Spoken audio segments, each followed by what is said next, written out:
got Nathan Nowik. Thank you for stopping by, brother. Good to have you here. Thanks for having me. But hey, man, I'm so excited to have you here. There's people been asking questions, seeing you, your career, your progress through the years. 2021 being your first year, right? 2022, and then 2023, where you popped off and became an icon in the game. So, what I want to just talk to you about is if you have a story, a way to kind of say, hey, this was my mindset going into 2023, the season. We can start there, and then let's get into some of the most prominent details that pop in your mind. So biggest thing for me is, going into Philly the first year, right? We're all just one big office, and there's a lot of top guys going into it, right? So there wasn't as much like pressure on me to be super great. That was my second year in the business. This past year, we split into two offices. So we went Philly West and then Philly East. And when that happened, they took Jack, Brent, a lot of top producers went to the East. Mm-hmm. And we didn't have anybody in our side of the office that has done over 250K. So going into it, I was like, I want to be that guy. I want to be that guy that everybody can look up to. I want to be that guy that everybody can follow. So I made it my identity that everything I was going to do was for that purpose, was to lead the guys and to be that guy that people can look up to and be like, I want to be like him. So that was like my main goal, was just, I want to be on top. I want to be the best, just so I can help lead. Hey man, watching it, that's what you did this year, man. Congratulations on manifesting your goal. Appreciate it. And before we get into, man, specific questions, let's let the viewers know, hey, who's Nathan Nowik? All right, so give us a little bit of backstory, where you're from, pre-Eco Shield, and then we'll dive into some more specifics. Yeah, so born and raised Armada, Michigan. Went there in high school. Big into sports, dirt bike riding, played football, wrestling, did track. From there, graduated from high school. Went to college. First 2 years in college, I did track through discus and hammer throw. I ended up quitting that, actually. Became commitment, and then with the whole vaccine thing, kind of stepped away from that. Then that's the year I joined Eco Shield, was my junior year. Before that, I was doing construction. I was getting paid pretty decently. It's like $25 an hour. So then I had an internship set up. This is actually how I joined Eco Shield. I had an internship set up for my junior summer. But what happened was with COVID, you've heard of Mercantile Bank? I have, yeah. Yep. So the CFO, he was my mentor. So he offered me an internship. I had that set up. I was going into it. And COVID happened, and he's like, hey, we can't do our internship program. So that fell through, and Robbie was talking, I'm going to make so much more money than you this summer. I'm going to do this, and that. And when that fell through, I'm like, I'm not going to let that happen. So I dropped an internship to the Eco Shield and had my first summer. Hey, so that's one of my favorite things, the Nowik family, one of my favorite things, man. You're one of several. So Robbie, that competitive nature combined with your guys' camaraderie, give me a little bit of your relationship dynamic with Rob. Man, it's brutal. We're best friends, brothers, and enemies at the same time. In everything. Started off when we were young. Just from winning our parents' approval, right? We're always competing. Then it gets in high school and academics, we're always competing. What was your high school GPA? Mine was 4.3. Yeah. Yeah. And Robbie was not 4.4? No, not 4.4. There wasn't enough weighted classes to get me up above that. What was Robbie's in high school? I think the same, 4.3. 4.3? Yeah, we tied. It's that Nowik DNA, man. Yeah. And now you got your sister as well? Yeah, she's just getting started. So had her first summer right out of high school. She's going to kill it this next summer. I'm super, super excited for her. Yeah, made management her first year. Yeah. That's phenomenal. So, okay, and what would you attribute what people on the outside looking in, you guys seem to be intellectual powerhouses, what would you attribute that development to? Is it nature? Is it something that you guys learn by doing specific things? Where's that come from? So me and Robbie, we talk about this a lot because, we're trying to figure out, because we have me, Robbie, Elena, and then my other sister, Michaela. She's on her track to go to dental school. So she wants to be a dentist. Okay. Trying to figure out what kind of went right. And the biggest thing we attribute to is our parents. Dad, amazing guy, very humble, grateful, hardworking his whole life. And then my mom, same story. My dad he's an engineer. So he's been doing engineering for the past 25 years. Great foundation of the family. And then my mom, she has a crazy story. She now runs 3 different businesses. She runs my grandpa's business. She has an accounting business. And then she just bought a printing company. Wow. So growing up, she homeschooled us for the first years of our lives until Robbie hit 6th grade. I was in 5th grade. And I think that fundamental development was like one of the biggest things, because separating us from like the public school and like, I don't want to say bad environments, but the way like life is like normally structured was huge for us, because when we were learning, it was all about figure it out. You know, we're not spoon feeding you. You have a math problem, you need to focus on your other siblings in your own mind to figure it out and solve the problem. When I went to 5th grade, I was like dumbfounded, because everything they were teaching us was just easy. You know, they're just like, here's the answer for everything. It's, you know, life is so easy for you. And that was like a big change, because yeah, we had to struggle and like push ourselves on like early on, so it made the future easier. Have you had conversations with your parents about that, as far as them deliberately doing that, or was it something that just happened based off who they are as people? For the homeschooling part? For the development of resourcefulness and all of the Nowiks that I've come to know. Yeah. I think a little bit of both. My mom always wanted to homeschool us until it got like too much. The reason she stopped in 6th grade was that's at a point of learning where she'd have to put in like a lot more work. You know, she was still working during this time. So she'd have to like quit her job and like do a lot more to like invest in us at that point. But yeah. Okay. Hey, yeah, that's evident in you guys. That's awesome to know where that comes from. All right. So, hey, to dive a little bit more into, what we saw this past year, and as far as sales goes, what was the biggest shift from you? So if you can give a recap of your production results, 2021, 2022, and then 2023, and then what were the biggest shifts from your freshman, junior, and sophomore year doing door-to-door? So freshman year, I was in Detroit. 2021, I did 200K. Sophomore year, 2022, I was in Philly. I did 200K again. And then my junior year, this past year, 2023, I was in Philly. I did 380. Let's go. Yeah.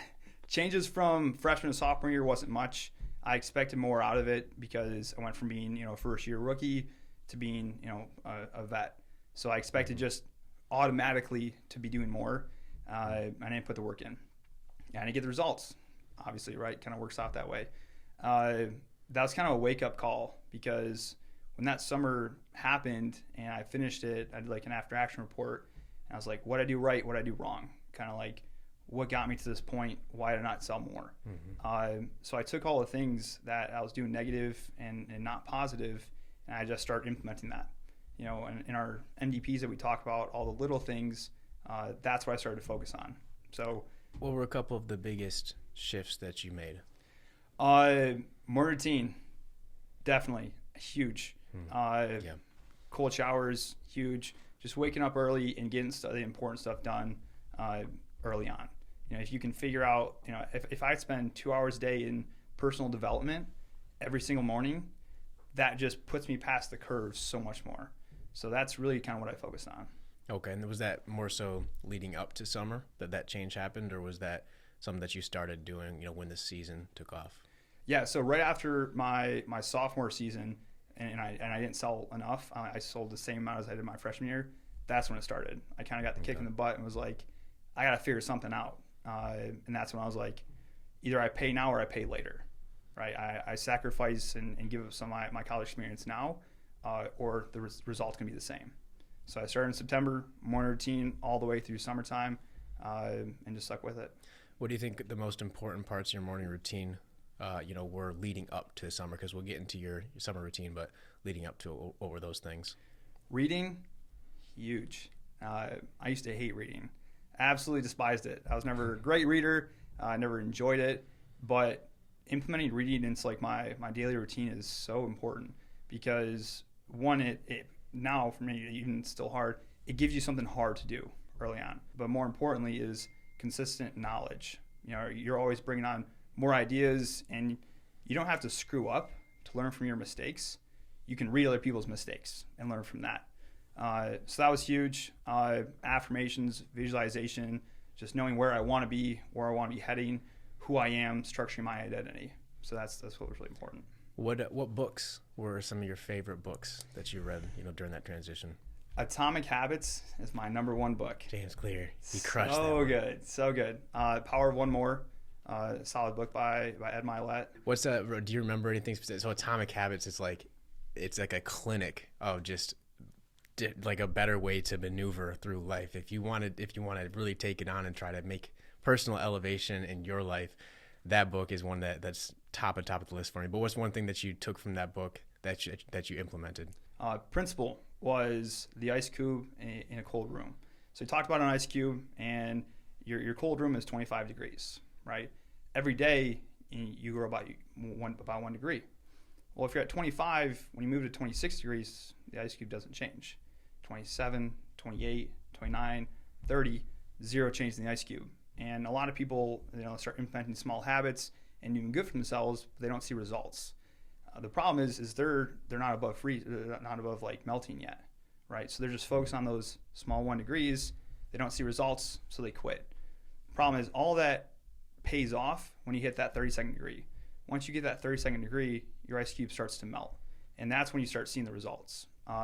So what kind of comes with that is when you focus on the small habits, you're not going to see results right away. It takes time. It's like the bamboo tree, right? It grows its roots for 4, 5, 6 years, and then within the 6 months, it grows 90 feet. So it's a habit of just doing the small things, not focus on the results, be focused on the process. An actual thing I did was habit stacking. So huge, because what habit stacking is you have habits that you already have in place, and you just stack right on top of it. So you brush your teeth. Every time after you brush your teeth, you do a cold shower. When you do a cold shower, immediately you read. Then after you read, you do your affirmations. You stick your habits you don't like doing with your habits that you're already used to, and it just makes the habit more congruent. Hey, I love it, man. I love it. As far as the next part of your routine that you thought was critical outside of ingesting new information through reading, what else did you start to implement? Working out, obviously. Work out, playing pickleball. Starting to get more into pickleball. Yep. Hey, not bad, man. Not bad. We're getting there. I attribute to Alan telling me to get an expensive paddle. That's the only reason I'm good. I saw that it made a weird sound when it bounced off your paddle. I didn't. Yeah. That makes sense. But working out is super important, just because same thing, right? You're getting the hard things out early on, and when you're in better physical health, you're more clear-minded. You're more open to all the other stuff. Let's see what else. Not hitting the snooze button is huge. And I'm be honest, accountability is love. I still struggle with it. It's still hard. Are you part of the group chat? I'm not. No. Bro.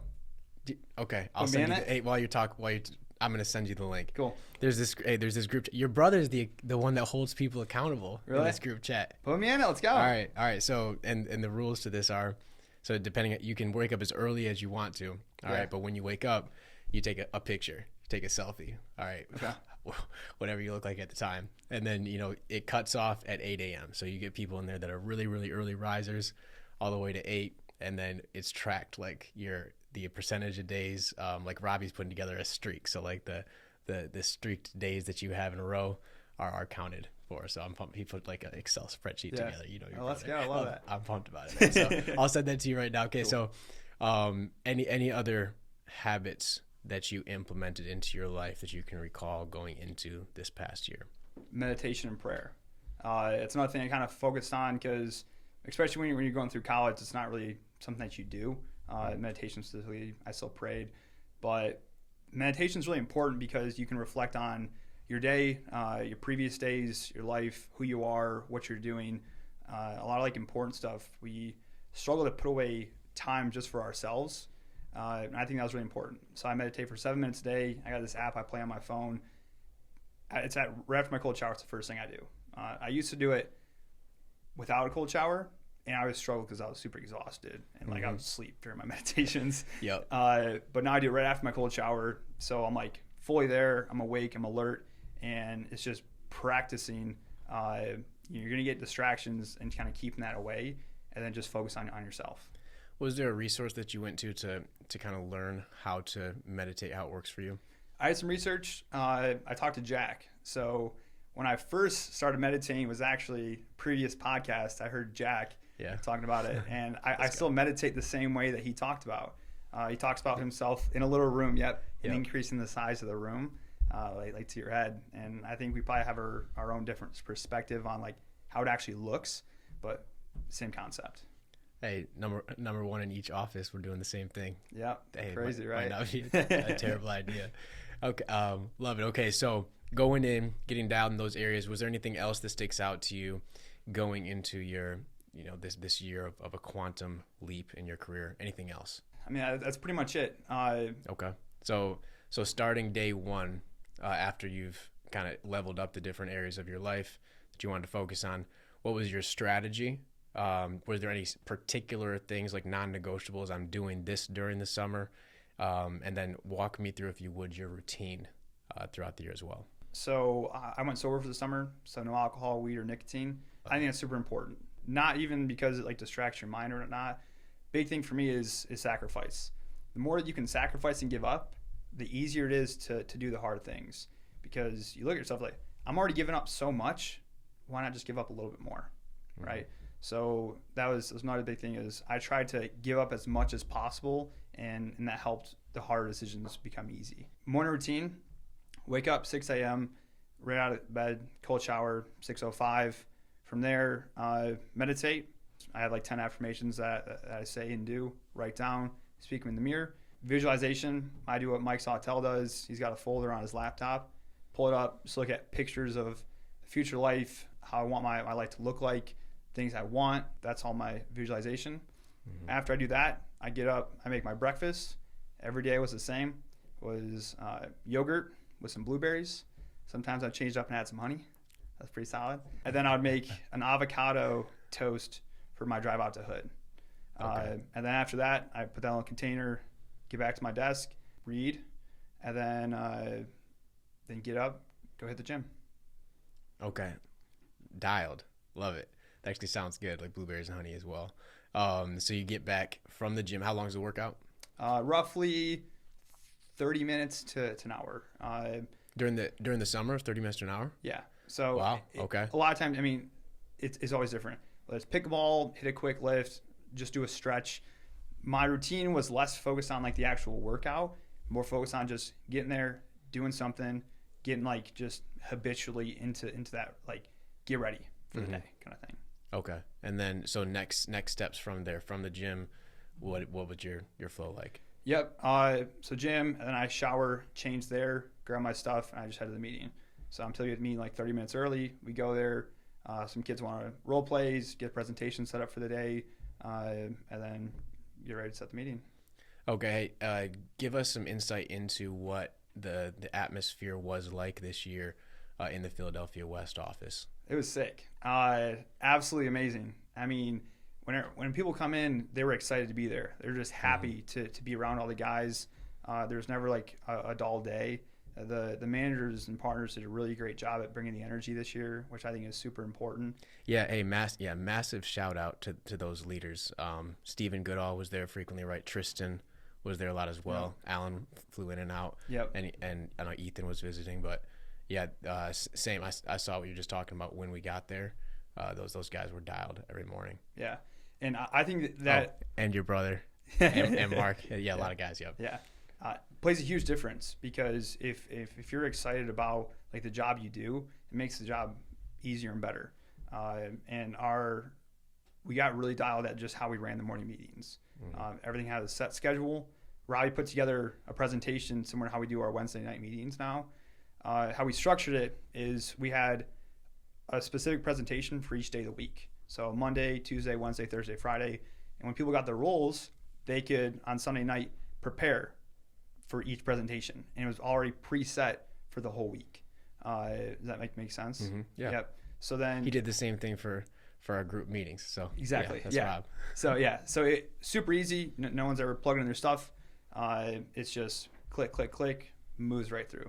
So super easy, fluent. And then after the meeting was over, do our normal breakdowns. Okay. So after the breakdowns are over, which those are always fire. Yeah. What'd you do? Did you go directly? What happens after the morning breakdown? Yep. Get in the car, get all my guys, and then I drive out. I stop at the gas station, go to the bathroom, and then drop my rookies off and head to Hood. Okay. So you get to Hood. What does it look like from then until the time that you are done knocking? Is there any regular part of your routine outside of? Yeah, right. So on my way to Hood, I have a song for each of my rookies. So it's the same thing I do is play a song right before you get out of the car. It's the same song every day. Just kind of gets you in that mental state. Like Which one? It's actually funny. I was listening to music on my way to Philly, and it's called Superfly. If you've heard of it.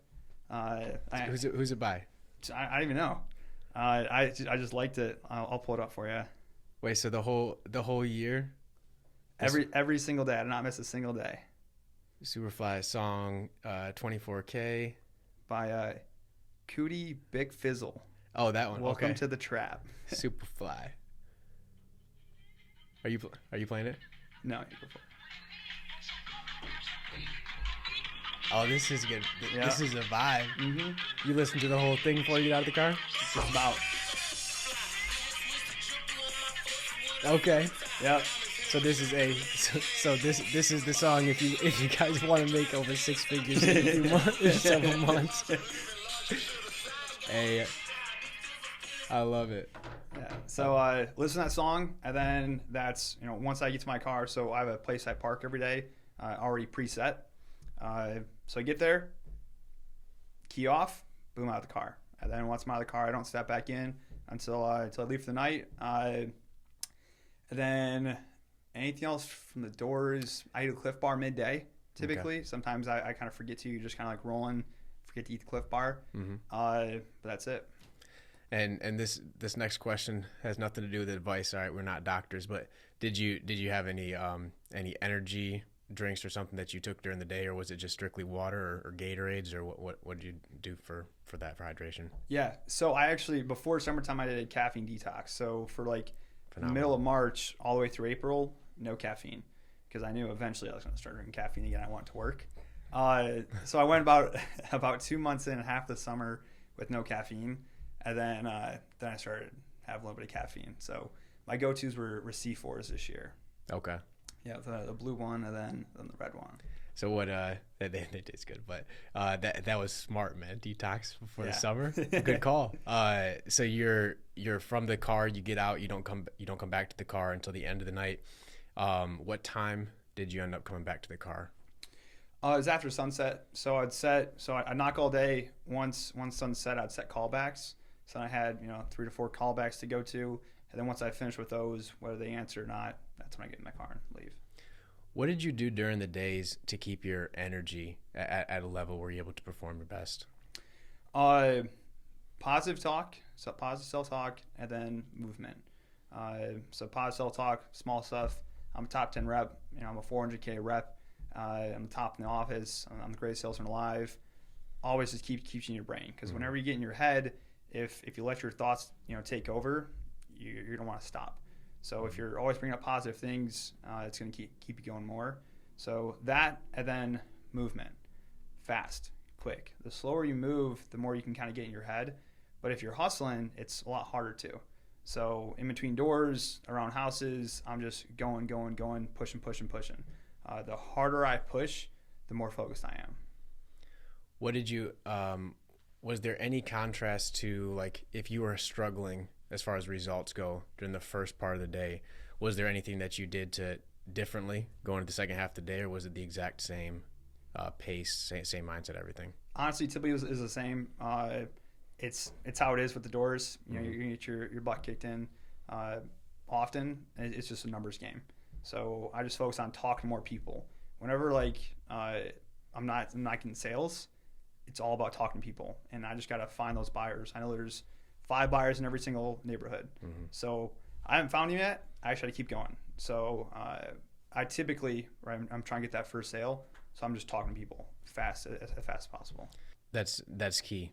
That's really key. And that's true. There was an experience that I had when I was a sales rep where I knocked on somebody's door, and he was coming out like just incredibly hot, and said a bunch of things that if we weren't able to just water for ducks back, that would have probably impacted somebody, right? So I had this same frame, right, where it's like, dang, something must be going on. And one time this guy literally hours later came beside me in his car and apologized and told me that something super negative had just happened in his relationship, and he like just apologized for all that. So that's exactly right. We are fortunate to be, you know, healthy in that situation, working, we're employed. There's people that come to the door in all kinds of situations, and that's a really mature perspective to have, because it's true, you know. So as far as different scenarios, so I want to ask you what was your approach at night? Okay, so let's say that you'd pop off for, you know, a Nate Nowik 10 spot. Okay, so that night, what's your thought process and approach going into the next day that prevents you from the complacency that might grab somebody there? Big goals, and back to zero. Those are my two things. Especially when like you're early on in the summer, right? Okay, I did 10K today, but if I don't do it tomorrow, right, I'm not getting close to my goal. So the back to zero mindset is whatever happened yesterday, whatever happened last week, whatever happened last month, doesn't matter. You can't be focused on that. So micro goals, which we talk about a lot, is super important. Mine was 4K a day. I have to do 4K. It's a non-negotiable. After that, it's kind of free sales, right? And I can kind of stack those up. But even after I have those big days, I know if I don't consistently have big days, I'm never going to hit my goal. So I would just focus on the daily goals and back to zero.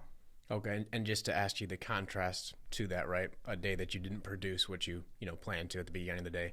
What's your mindset at night? Let's say I don't know if did you have a 1 spot this year? I did. You did? I had a couple. Yeah. You had a couple. Okay. Hey, so what's hey man, happens to the best of us. Yep. It's part of it. Sales. It's a numbers game. But but what is it that you would go into the next day focusing on, thinking about after one of your more challenging days in the doors?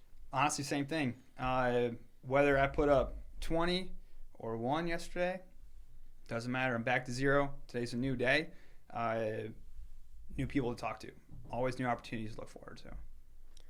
So to switch to some more tactful questions, on the doors, your sales tact, was there a contrast in any particular thing that sticks out to you from 2022 to 2023? Yeah. 1, talk to more people. And 2 was close. I closed so much more. So much more. And a lot of that's just confidence. I got confident in myself and my abilities that I just closed and people just start signing up. And what I kind of realized is people are ready to buy before you even know it. And if you never close, they're never going to buy. You have to be that pressure that just kind of pushes them over the fence. And all you have to do is just say the words. What's your last name? So I mean, it's really that simple. I think just closing is what made the biggest difference. Love that. Yeah. All right, I gotta talk about competitions. Okay, yeah, of so course.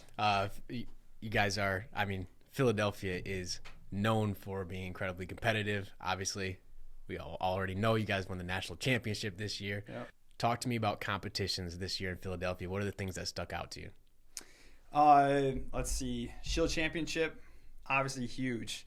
It was ingrained into our culture that we are Shield Championships before the summer started.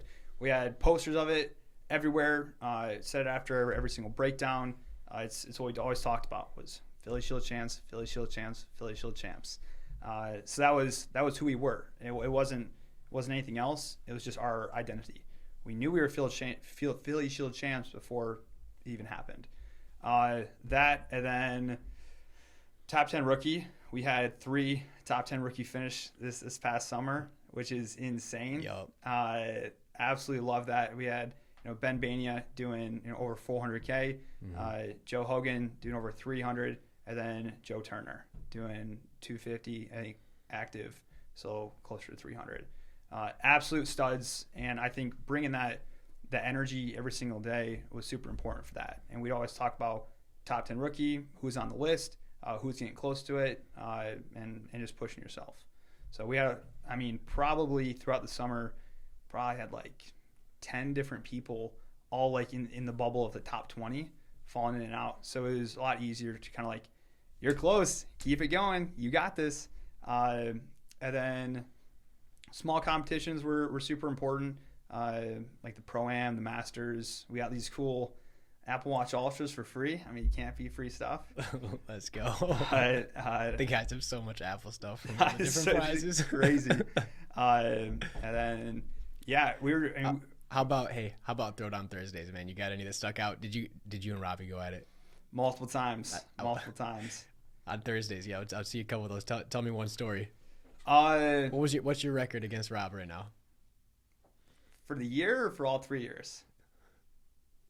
Let's go for the year. For the year. For the year, I think he only beat me once. Okay, let's go for all 3 years. All 3 years, I have no idea. I know I'm up on him. Sorry, Robbie. But I don't know. I think the first 2 years we were like pretty split. Let's say we did like 7. It was like 3 and 4. Okay. Both years, and then this past year I kind of ran away from him. Was there any competition that was just like a nail biter? The first one, it was back in May, and it was like noon, and we were both at 3K, and we're like, oh no, it's gonna be a good day. And then 4, 5, 6, 7, and I think we both finished around 8K, and that's the one day he beat me. We both threw down, and he passed me up. David, no battle. I saw that day on the leaderboard. It was Thursday, so I knew something was going down. Start to see it on the WhatsApp later on in the day. All right, so jumping ahead. Well, I want to touch a little bit more on this. It's really rare for a team that's this size of Philadelphia to be on the same page when it comes to a competition, to get everybody to go all out, which is the reason that large teams like that oftentimes aren't successful in winning the championship. So what do you think differentiated your team this year in Philadelphia from a team that wasn't able to pull everybody together to get on the same page? Yeah, I think it starts with management. I mean, rookies will follow what the management does. So I think the management this year was crazy. I'll never forget. After Pro Bowl, which is our first MDP, we sat aside and did another after action report. We're like, this is what we did wrong, and we screwed up a lot of stuff. We didn't have a great first year in Philly, and we all made commitments together. We had Philly commandments that we put together as a group, and we stuck by them. And we had an insane offseason. Everybody was dialed. We only wanted people in our office that were willing to work, driven, and disciplined. Mm-hmm. And that's kind of what we instilled. So then bringing that to the summer, when stuff kind of came up, you had a foundation of management that was super, super strong, which when you have that and leaders lead from the front, it's so much easier for everybody else to follow. So having that strong pressure from the top helped out everybody. Yeah, that's present in every outstanding team I've ever seen, is that pull from the leaders that are actually on the doors, mm-hmm. executing themselves. So as far as a couple other questions I have here, I want to jump to Instagram, where we've got some people that want to ask you questions. So do you have any personal philosophies that you feel like really have helped you to get to this point? All-time favorite is stoicism. We saw it a lot, like even my rookie year. I was thinking of Tristan Wiegand when it comes to stoicism. He's just never baffled by anything. Yeah. And being able to see all those upper level people, partners, managers being very stoic is a lot easier to take it on. And what stoicism is never let the uncontrollable affect your life. When bad situations happen, which they are, you can't react. You just have to keep going. Follow your systems, follow your habits, and continue on. And that's played a huge role in my life, especially just with how I emotionally feel. Understanding what part of your life you can deal with and what part of your life you can't. So many stuff we can't control in our lives, and if you focus on that part, it's not going to help you. So if you minimize the uncontrollables and focus on only the stuff you can control, your life will go in such a better direction. Hey, thank you. That's phenomenally important for people to grasp that are wanting to move deliberately in a direction. And I want to ask you a question that actually recently was triggered. The interest in this was triggered by Avery Flaharty, right? Everybody in our industry knows who he is. $1 Million Man. He mentioned something, because you see people see you performing, see literally the top guys ever done this on the doors nationally performing. You think, hey, those people don't ever make mistakes. You always do it right. Okay, and so my question for you, because he brought this up recently, and he asked T.O., the Navy SEAL that came to present, what do you do when you fall short, right? When you don't execute the way that you wanted to? What's your response in that situation? So I guess my question to you is, was there any time that you made a miscalculation, you made an error, and you had to recorrect yourself, or was it just the entire time where you know essentially infallible this last summer? Yeah. Well, so actually, come August 1st, I was doing perfect. I was on track perfectly to hit my goal, and I was pumped.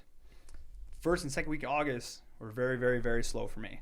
I had my two worst weeks, and that's when like I started like, oh my gosh, like what's gonna happen? What if I don't hit my goal?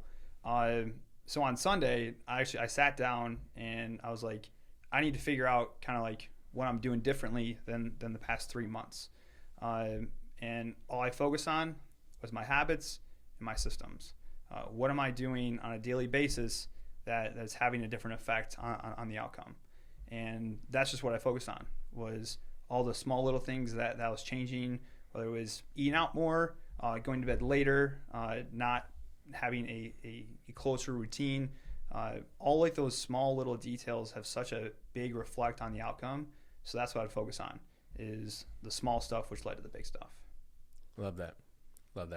It's cool to know that that every once in a while the people that are looked at as icons, right? They have to redirect themselves in the direction they were previously going, right? Mm-hmm. Love that. What separates a great salesman from an average one? Being obsessed is super important, and the reason that obsession is so important is because when you're obsessed about something 100%, everything becomes easy. There is no option. Everything is for that goal. When you're 99% obsessed and you kind of want it, right? There's always stuff that will fall into factor and commitments that you made that will fall through, and you won't go back to commitments. But when you're 100% obsessed and that's what you really want, everything becomes easy. That goal is so crystal clear in your mind that everything is just easy. It just makes sense. From diet to waking up, to cold showers to routines, it just makes so much more sense. When you're not fully bought in, you're not fully immersed, it's so much harder, because there's always that 1 to 5% that's like trying to pull you the opposite way. And when you cave into that, it just makes your life harder. So my number one suggestion is, if you want it, if you truly do want it, figure out why you want it, what's going to push you, and become completely obsessed with it. Phenomenal. Next question for you is, how did you recoup after having a slower week? Reflect. I love after action reports. So the Navy SEALs do it after every combat mission they do, and they talk about the goods, the bads, what to change, what they would have done different. And that's basically what I focus on, is, did I do everything right? If I didn't, what did I do wrong? How can I focus on not doing this wrong the next week or the next day? And again, it's just focus on those small things. How did you change your identity from that of a 200K rep to essentially a 400K rep? Previously, I was still in college, and I wanted to sell, kind of make money, but my motivation changed. And this is where I think a lot of people are kind of get stuck in. For me, I had, pretty wealthy parents. I grew up upper middle class, and money was never like a huge motivation to me, but that's what I used. So I was just that's just what I was focused on, was just, making money. My next year, my previous summer, the money aspect wasn't a main focus. My affirmation I'd say to myself is, I'll be the foundation leader for the people around me. And going into it, that's what I wanted. It wasn't for me to produce well, for me to make money and do really well. I wanted to produce so people would look up to me and people would do better for themselves. Because when you're focused on changing other people's lives, it's so much easier for you to work hard and sacrifice more. So that's really kind of what made the difference. Do you talk to yourself in between doors? And if so, what do you say? Yeah, I talk to myself all the time on the doors. My positive affirmation that I said to myself was, I'm a top 10 rep. I'm a 400K rep. The greatest salesman alive. I love myself. I'm a top 10 rep. And I'll just repeat that over and over and over again until whatever's been happening doesn't matter. All that my mind is thinking is I'm a 400K rep, I'm a top 10 rep, I'm top in the office, I'm a great salesman alive, I love myself. What made my pitch better in the off season was reading the manual more. I read it about once a month. And then leading up in like March to April, I read it probably like 4 times, and it was just getting the script so ingrained in my brain that I couldn't forget it.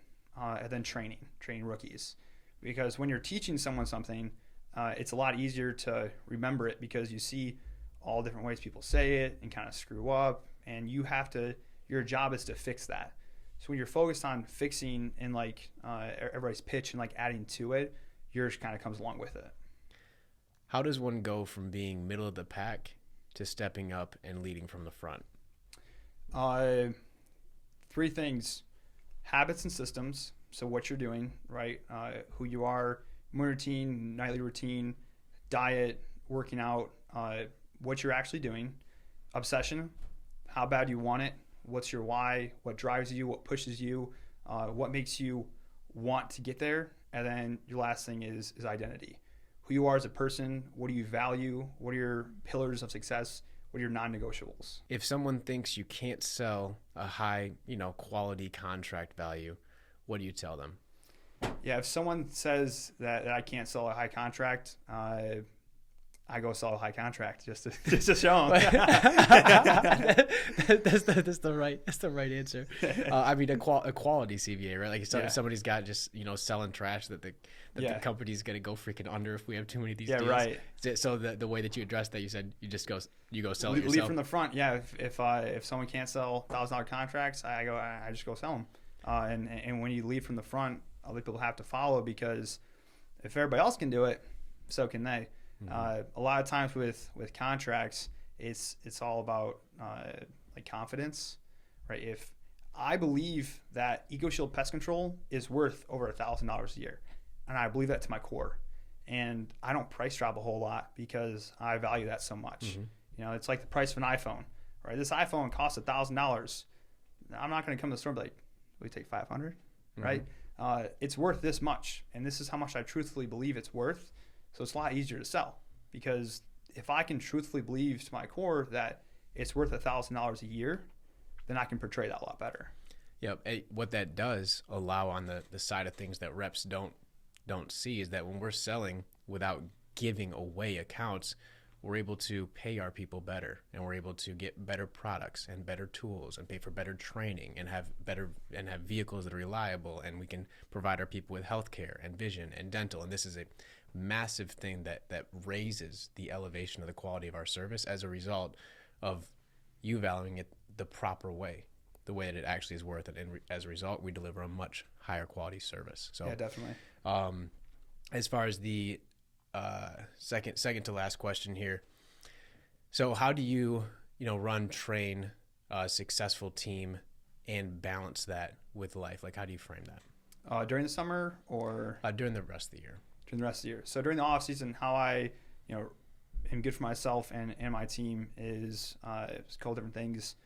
Focus on yourself, right? If you can only bring on and be around successful people if you're successful first. You're not going to outgrow yourself in success.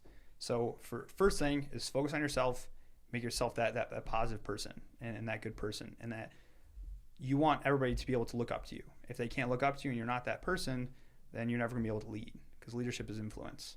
So then once that part's done, right, you have your habits right, you're doing all the right things, it's just time. Focus on the people and caring about them. You can't focus on the numbers and the money, because that again is always going to deter you away from like your actual results, because money's paper thin. So when you focus on the human beings and who they are, what they value, and how you can change their lives and push them to their goals, everything becomes easier. And you can build up so many people better. 100%. And one of the things that you come to understand, submerging yourself into, well, at least what it is that we do, is the more value we're able to add, and you focus on that, and you kind of just forget about, you said the money's paper thin. I love that. You end up getting rewarded on the back end for having that kind of focus. And people that are just looking at as money. First of all, you probably feel empty. It would probably just suck out. Yeah, right. I can't imagine. You wouldn't want to get up. The snooze button might be like for real something you want to hit. But also that's like that's a different energy, you know, when you're just in it for that. And I'm so grateful for our team because I feel like the leaders, the managers, people at this organization understand that, right? That it goes hand in hand, and you focus on adding value, and then the results come. What's next for this upcoming summer? Yes, sir. I'm selling $600K. My team's doing $4 million. $600K, $4 million. Let's go. I love it, man. Okay, so this is something that I heard about you. Did you get paid to go to college? Kinda, yeah. I got a full ride, and then with just how the government works, they were like giving out like grants and stuff. So then I get in grants, and then I got money for like books and stuff. So all in all, yeah, I kind of made money on college, which is kind of sick. All right, and then hey, another thing, where's the energy come from, man? You're a high energy guy. Like, is that something that's always been present in your life? Is there something you attribute that to? Where's the never ending flow of energy come from? I think just positivity and being happiness. I mean, there's so many people in this world that have it so much worse than me that if I am not positive and I don't bring energy, I'm doing them a disservice, because I'm in a position in my life where so many things are going right. If I spend time unhappy and ungrateful, I'm doing myself a disservice and all those other people. I think it's so important to like value your life and who you are, what you believe in, and just being content and happy. Because if you focus on that, life is so much better. You know, I see a lot of people in their daily lives that just aren't happy, and they're, you know, depressed, and they're focused on like they kind of get deterred to like bad paths of life, whether it's, you know, drugs and alcohol, and that's kind of like who they are. But when you focus on the smaller stuff and realize, you know, where you are in the life that you're living, it's hard to be unhappy and not bring energy. When you were training, as far as tactful sales training goes from 2022 to 2023, what was the method that you preferred? Was it the training manual, pick apart the pitch, role playing? My two were training manual and then role plays. Training manual's number one most important, because that's your intellectual. If you don't start there, then you don't have an in-depth pitch. When you become, you know, a top-tier salesman, things are going to like off-rail your pitch, and if you don't have that depth and full understanding of the pitch, it's going to be hard to get back on track. What the manual really does good at is any situation that you can be put in, it's easy to add in those smaller details to kind of put you back on, if that kind of makes sense. Mm-hmm. And then role play is super important, because if you're not actually doing the process and training on what it actually looks like, it's going to be harder to do. Do you prefer like having challenging role plays where you get tons of objections, or a little bit easier where you're able to get through the pitch, you know, easier? How do you like your role play partner to be? Yeah, I like it tough, because if I want it easy, then I'm only gonna be selling $200K. Yeah. The more you kind of struggle and push yourself, that's the beautiful thing about role plays, is they don't mean anything, right? You can screw up, you can suck, but now you figure out what you're good at, what you're bad at, and what you can focus on.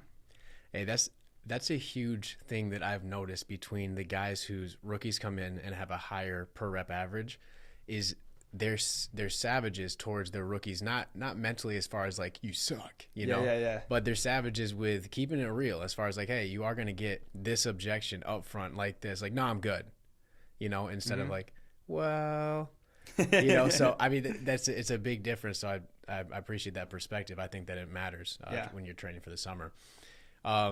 What's one piece of advice that you would give a rookie going into this summer, going in, you know, without any sales experience? What would you say to them if you had 30 seconds with them? Go all in. So it'd be a little longer story, but Gaines talked about this pool, and there's two different types of kids. One, he sticks his toe in the water, kind of feels out the temperature. He's kind of a little scared, you know, just kind of see how it is. And then this other kid comes running on by, and he just dives into the pool, full on cannonball. And I think that's the difference. A lot of people step into it and kind of dip the toes. Well, I don't know if I want to do this, or, you know, I don't know if sales is for me, and we'll kind of see how it goes, versus like, I'm doing this, I'm all in, and I'm going for it. And only those people that are going to gamble, they're the ones that are going to do well. People are just kind of testing it out, typically don't, because they're not fully involved. They're not obsessed. They don't want it bad enough.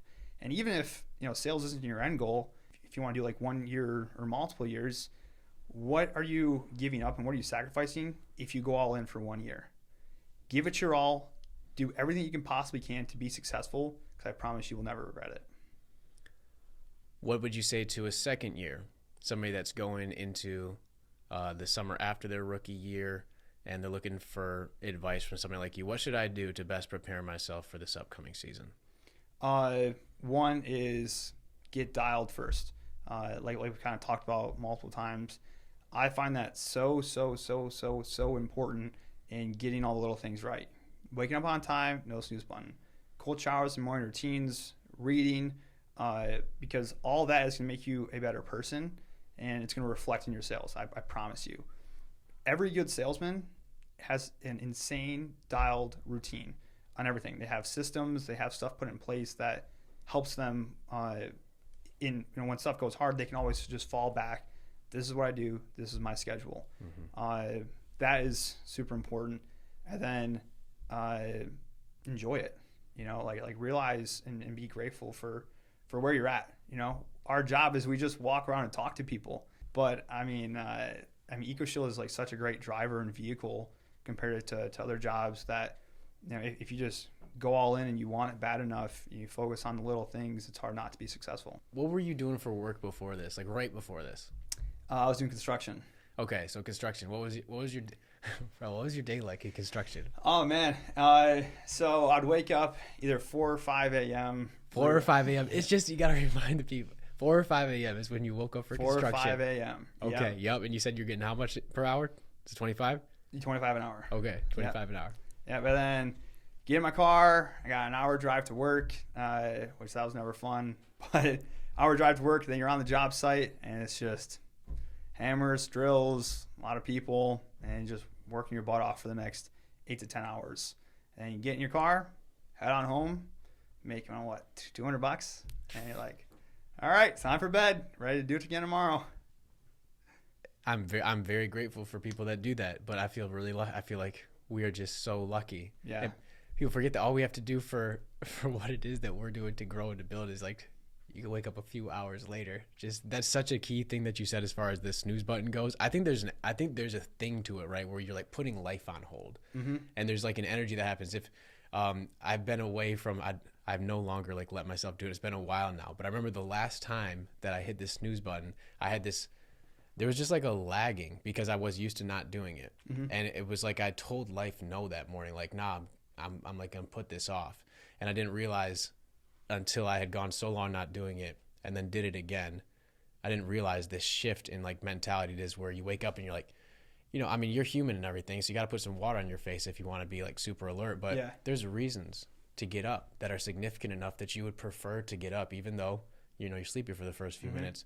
Than to stay in bed any longer. Yeah, they talk about it in one of the books. Like the snooze button is like what you're saying is like you don't want to live that day bad enough where you're willing to wake up. You're valuing laying in bed and doing nothing over like your day. Mm-hmm. So yeah, it's kind of crazy. And once you kind of like realize that, it's kind of easier to get up. You're like, okay, I got stuff to get done. Time to get up. That doesn't even go into the REM cycle that you just started that just destroys you for the next couple hours as far as your alertive and attentiveness goes. Yeah. But awesome. Hey, appreciate you going through that. Before we get out of here, do you have a top 10 rookie goal for this upcoming year? You going to have any top 10 rookies? I want 2 top 10 rookies in my network for sure. At least. Okay. All right. Shield championship, or you guys losing that? Oh, come on now. Of course we're going to be Shield champs. Hey, man, I'll look forward to talking to you again next year, man. Thanks for coming in.